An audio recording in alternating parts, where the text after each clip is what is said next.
Dans une dystopie futuriste, les gens sont connus sous le nom de « membres » et leur vie est contrôlée par l'administration connue sous le nom de « le collectif ». La plupart des maladies ont été guéries, et il n'y a ni violence ni crime, mais dans le processus, ils se sont également débarrassés de leurs émotions, et il est désormais interdit de montrer des sentiments ou d'entrer en contact avec d'autres membres. Il n'y a ni amour ni mariage, et les bébés naissent par insémination artificielle chaque fois qu'une femme en particulier est appelée à faire sa part pour la société. Il n'y a pas non plus de couleur ni de décoration, tout le monde porte du blanc et n'a pas de personnalité. Même leurs repas sont ennuyeux, et les seuls passe-temps qu'ils ont sont des tâches répétitives de base comme résoudre des énigmes fades. Ils ont aussi des puces sur le bras pour que les ordinateurs puissent surveiller leur vie quotidienne, et cette puce doit être scannée à chaque fois qu'ils utilisent le train ou entrent dans leur bâtiment de travail. L'un de ses membres est Silas, qui suit la même routine que tout le monde, se réveiller et laisser le lit se faire tout seul, prendre un petit déjeuner fade et aller travailler. Personne ne parle pendant le trajet en train, et il reste silencieux pendant qu'il travaille également.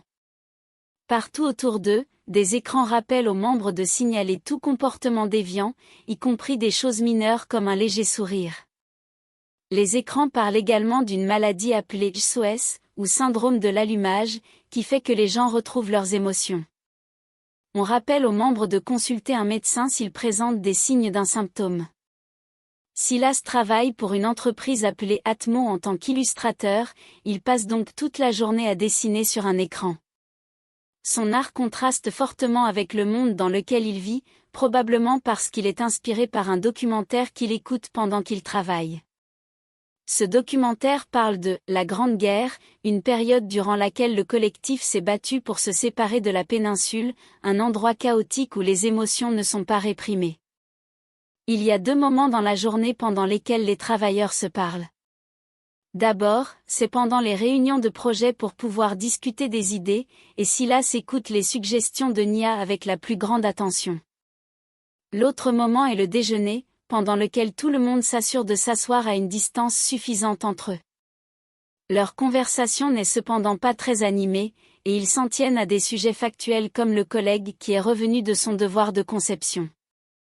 À la fin de la journée, Silas rentre chez lui et regarde comment les policiers arrêtent un couple malade. Plus tard, dans son appartement, Silas continue sa routine fade, un repas préparé par l'IA domestique, résoudre un autre puzzle générique et aller se coucher. C'est la même routine que tout le monde dans l'immeuble. Le lendemain, Silas regarde les nouvelles et apprend que le couple malade sera envoyé dans un centre de neuropathie émotionnelle défectueuse où les membres sont rappelés à nouveau à signaler tout signe de SOS, qu'il s'agisse des leurs ou de ceux de leurs collègues. Plus tard au travail, un employé s'auto-efface en tombant du toit, ce qui arrive souvent dans cette société. Les employés vont à la fenêtre pour regarder le corps mais personne n'est dérangé sauf Nia, qui fait de tout petits gestes qui sont remarqués par Silas. Cependant, il garde cette information pour lui. Ensuite, tous les employés d'Amos se rassemblent pour une autre réunion. Alors que tout le monde a son attention sur l'écran, Silas en profite pour observer Nia, essayant de décider si elle est malade. Au final, regarder une jolie femme pendant si longtemps commence à changer quelque chose en lui. Plus tard à la maison, Silas est nerveux pendant qu'il mange son dîner parce qu'il ne peut pas arrêter de penser à Nia, et il a même du mal à finir son puzzle. Le lendemain, lors d'une autre réunion de travail, Silas continue à s'évanouir et doit être grondé. Cette nuit-là, il rêve qu'il est sur un toit et qu'il est sur le point de tomber. C'est la première fois qu'il rêve, il se sent donc tellement confus et désorienté qu'il se précipite dans un mur. Le lendemain matin, il découvre un bleu sur son front et se rend au centre de santé, où il voit une femme pleurer en regardant une vidéo sur SOS et ses 4 stades de symptômes. Un homme appelé Jonas demande à Silas à quel stade il se trouve, mais Silas nie être malade. Jonas explique alors qu'il est au stade 2. Après cela, Silas voit le médecin et lui parle du cauchemar, il se fait donc immédiatement tester et le médecin confirme qu'il a bien SOS. Silas a peur pendant un moment car il pense qu'il sera envoyé dans un établissement d'Aisne, mais le médecin lui assure qu'il travaille sur un remède donc il ira bien tant que ses symptômes ne deviennent pas incontrôlables. Plus tard au travail, quelqu'un demande à Silas pourquoi il a un bleu, alors Silas ment et dit qu'il l'a eu lors d'un cours de tai chi, ne voulant pas encore révéler sa maladie. Son collègue doute de lui, mais à la surprise de Silas, Nia intervient et confirme son histoire. Pendant la pause déjeuner, un bourdon atterrit sur leur table et Nia le piège dans un verre avant de le lâcher. Alors qu'elle explique à quel point il est étrange que les abeilles puissent voler, Silas ne peut s'empêcher de la regarder. Après le travail, Silas doit aller chercher des lunettes de soleil et des médicaments au centre de santé. À la maison, il regarde une vidéo pour les membres de SOS expliquant qu'il s'agit d'un problème génétique. Le gène censé supprimer les émotions fonctionne mal et seul un médicament inhibiteur peut retarder l'aggravation des symptômes. Le lendemain au travail, Silas continue de ressentir beaucoup de nouvelles choses qui le distraient de ses tâches. Il perd la concentration et a des moments dépressifs, il devient également très sensible à la lumière. Lorsqu'il parvient à travailler, ses dessins sont très peu conventionnels. Plus tard, lors d'une pause aux toilettes, Silas tombe sur Nia et ils ont une conversation très gênante. Après cela, Silas commence à suivre Nia sans qu'elle ne s'en aperçoive jusqu'à ce qu'elle disparaisse dans son appartement. Cette expérience fait que Silas décide d'arrêter de prendre le médicament. Le lendemain, Silas échange volontairement les rôles avec un collègue pour pouvoir demander à Nia de vérifier son travail. Nia remarque que c'est étrange, mais elle l'aide quand même. Cela est remarqué par son supérieur, qui s'assure qu'ils n'interagissent pas par plaisir. Nia donne de très bons retours, mais Silas est plus concentré sur l'observation de son visage. Il devient tellement obsédé par elle au point que plus tard dans la nuit, Silas entre dans le bureau vide et utilise l'ordinateur de Nia pour écouter ses enregistrements. Lors de la réunion de travail suivante, Silas renverse accidentellement sa boisson et lorsqu'un collègue l'aide, ses lunettes de soleil sont également découvertes. Maintenant, Silas n'a pas d'autre choix que d'admettre qu'il a le SOS et même s'il jure qu'il n'est pas contagieux, il décide de le séparer du groupe. Silas est blessé car Nia est d'accord avec l'idée. Dès lors, Silas travaille dans un coin loin des autres. Après le travail, Silas continue de suivre Nia.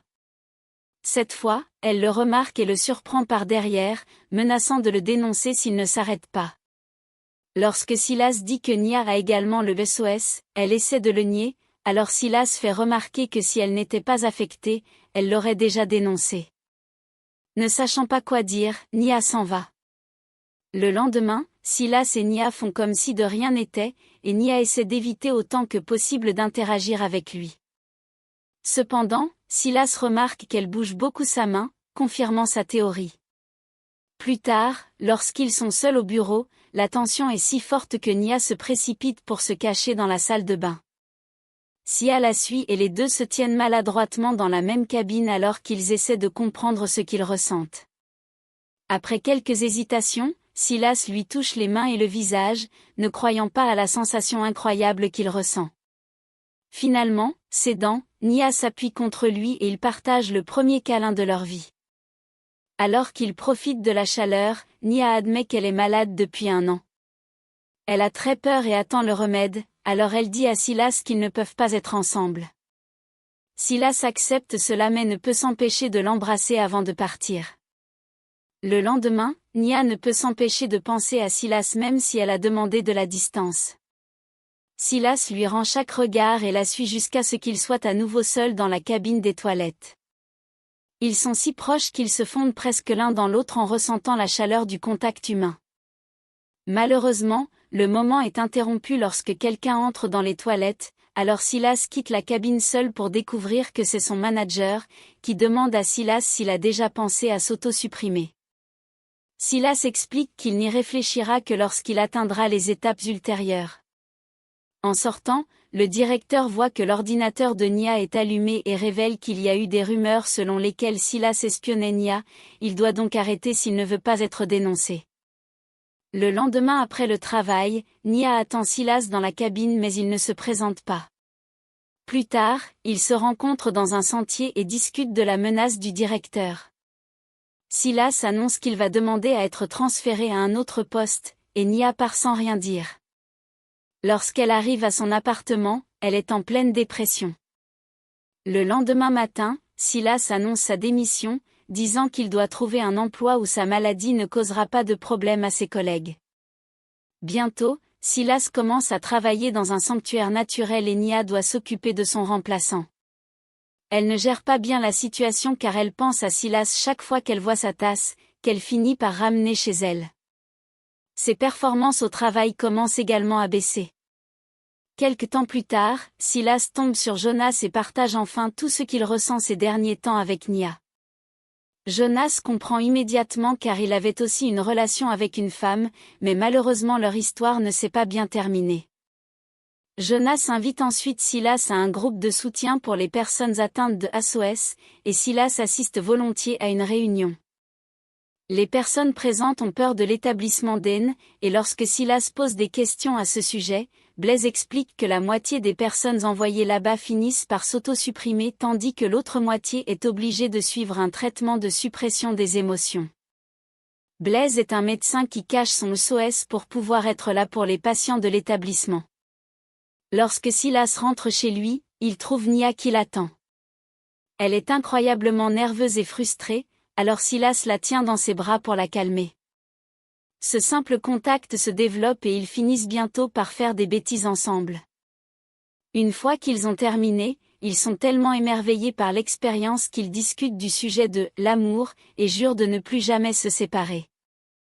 À partir de ce moment-là, ils agissent comme des étrangers pendant la journée, mais la nuit, ils se retrouvent en tant qu'amants. Ils ont des rendez-vous secrets et apprennent à mieux se connaître, partageant des aspects de leur vie comme des dîners et des douches. Nia retrouve bientôt son humeur et ses performances au travail s'améliorent. Parfois, lorsqu'ils se croisent dans la rue pendant la journée, ils laissent leurs mains se frôler. Un jour, un groupe d'officiers apparaît pour faire une énorme annonce. Le collectif a trouvé un remède pour SOS. Silas et Nia conviennent qu'aucun d'eux ne veut du remède, et Silas emmène Nia au groupe de soutien pour qu'ils puissent partager la nouvelle. Ensemble, ils prévoient de s'échapper vers la péninsule. Les autres essaient de les convaincre que c'est une mauvaise idée, et Blaise partage l'histoire d'un homme qui est mort en essayant, mais le couple ne change pas d'avis. Voyant leur amour profond, Jonas accepte de les aider et organise leur fuite dans 3 jours. Le lendemain, lorsque Nia arrive au bureau, une alarme se déclenche et un officier l'emmène immédiatement. Plus tard, Nia rencontre Silas avec une terrible nouvelle, elle est convoquée pour une mission de conception.